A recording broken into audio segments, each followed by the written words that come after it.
Okay, everybody, Paul here. Hair check. We are going to talk about instincts today. And we're going to go for a little walk around somewhere. We're going to talk about instincts. We're going to talk about the dopamine. We talked about instincts in the 12 and 12, but they didn't know anything about dopamine. They knew nothing about acetone. Acetone is talked about in step one. I'm going to talk about step one more in detail. But the instincts, it's interesting. Why does the addict's brain get addicted? And if you watch videos on Nora Volkow, you'll find that, she tells us that we have God-given instincts.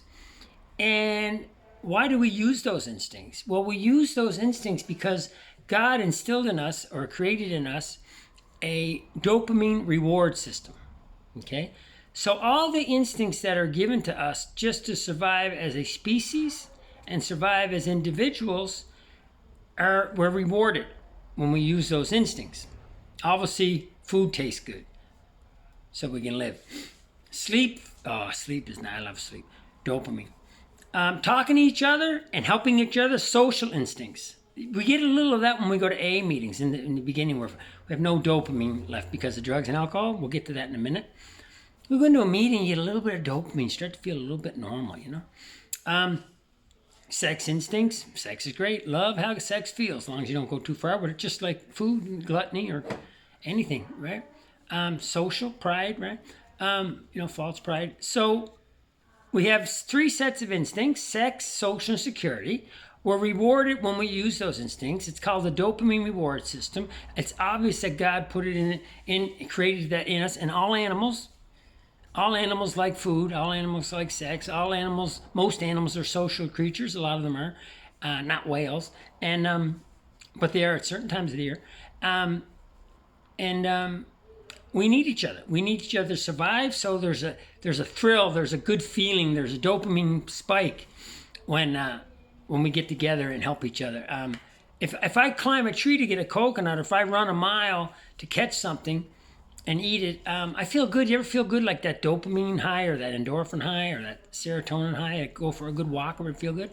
It's all God-given. It's all so we can survive as an individual and species, right? Without sex, we'd never procreate. It's got to feel good or we wouldn't do it. If we didn't do it, we wouldn't be a species. We would have died out long ago. We never would have started, actually. We never would have became a species if we didn't have dopamine reward system. Now, drugs and alcohol. Drugs are man-made, and they give a false spike in dopamine. Let's say the highest dopamine, natural high dopamine, or the natural spike that your receptors can transmit is or receive, or the maximum is, say, 100 for sex or a ribeye steak or something.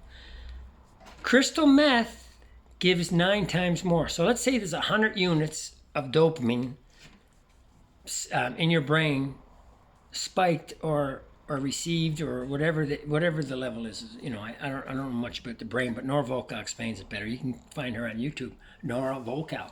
She's the head of the whole thing up there in the United States. Got a couple $1 billion budget.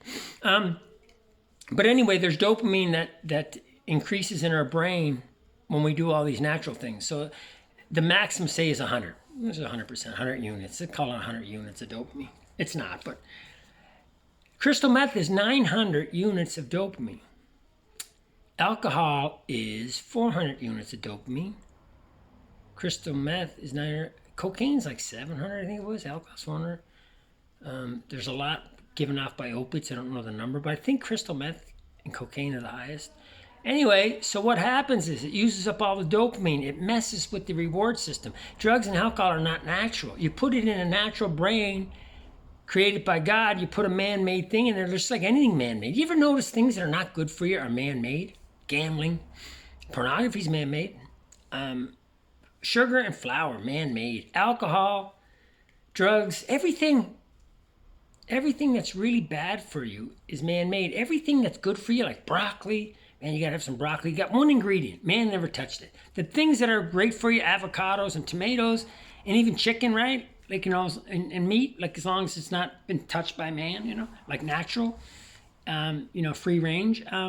It's all good for you. Everything from God that has one ingredient, because man never touched it if it's got one ingredient, an orange, an apple that comes from a tree that hasn't been sprayed, a pesticide, is good for you. Okay? Is good for you. And everything bad for you, like sprayed vegetables or stuff, or sugar, flour, anything really bad for you it's been products, God-given, but like sugar cane and stuff. But man touched it and we processed it.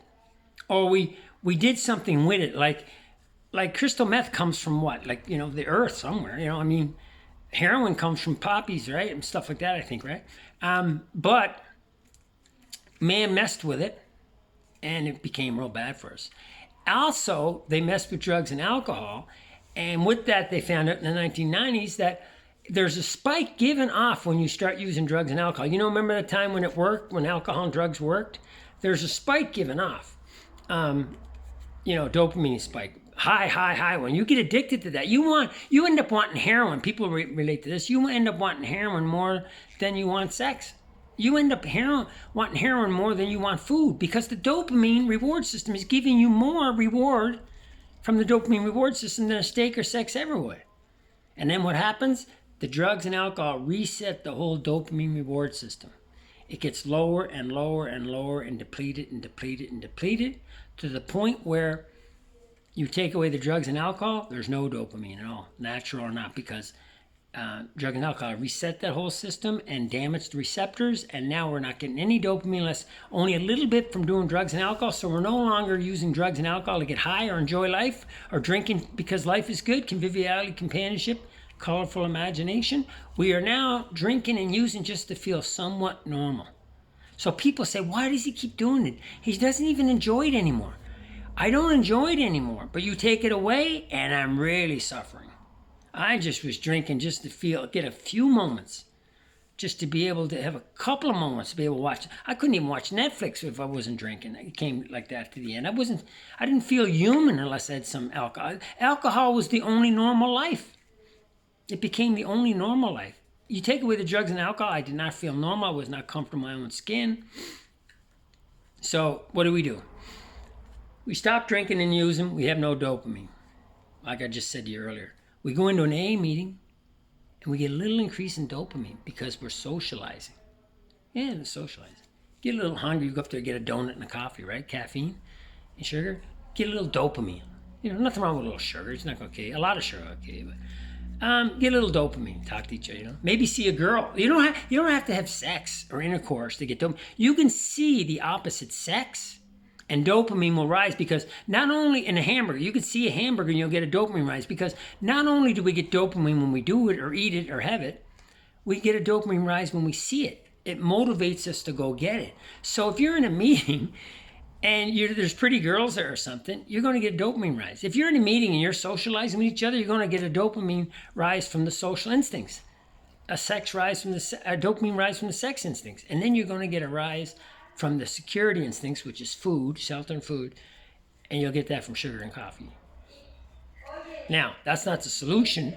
That's just to get somewhat feeling normal so you can get through the meeting and get yourself dried up and get yourself, rid of drugs, and find out people that are staying sober and talk to them. And there's a miracle. When one alcoholic talks to another, they don't feel like drinking.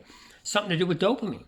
And that's what happened when Bill and Bob got together and they related to each other. They got dopamine rises, I guess, and serotonin and stuff, and they started relating to each other. Their social instincts were taken off, their food a little bit, no sex instincts, just a whole lot of social instincts. That's what Alcoholics Anonymous is all about. It's a whole bunch of men and women getting together to recover, get a little rise in dopamine, get a lot of rise in dopamine after a while, and the meetings work, man.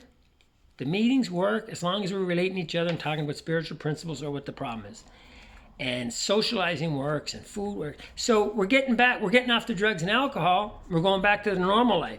Why would we want to go back to the normal life? Because we're getting 900 units from dopamine. We're not anymore. We're only getting like 10 or 20. Drugs and alcohol stopped working, but what am I going to do? Am I supposed to be going around wanting to kill myself? So that's it. Hopefully everybody understands that. It's a great video on YouTube, Norvocal. I got 8 seconds left. Love you all. That's my little video. I'm going to do a live one after this. Tune in tomorrow. Love y'all.